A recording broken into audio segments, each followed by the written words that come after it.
Siamo quasi alla fine dell'anno, tante le attività svolte dal Liceo Classico Empedocle, possiamo fare magari un sunto di ciò che è stato quest'anno scolastico, Preside? La domanda è estremamente impegnativa perché le attività sono state tante,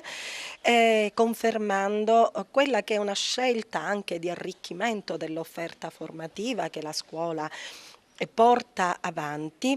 con convinzione, naturalmente cercando di fare delle scelte che possano integrare il curricolo senza essere però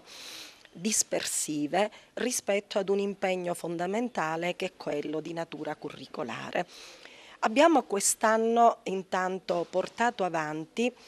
un progetto importantissimo che è stato quello dell'istituzione del Cambridge,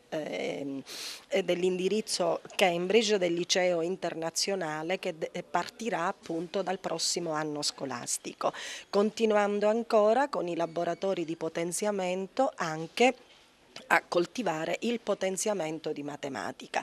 Abbiamo ancora continuato con il teatro, con le diverse attività che riguardano temi come la legalità, la salute,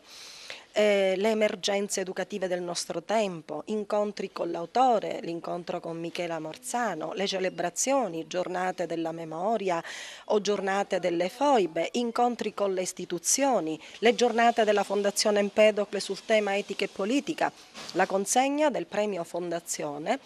al dottor Giuseppe Vita nell'edizione del 2018. Ci potrebbero essere tante cose da aggiungere, ma penso che l'espressione più bella sia quella dei nostri ragazzi felici e soprattutto grati di aver potuto coltivare tra queste aule e in questi luoghi momenti della loro formazione che probabilmente non dimenticheranno mai.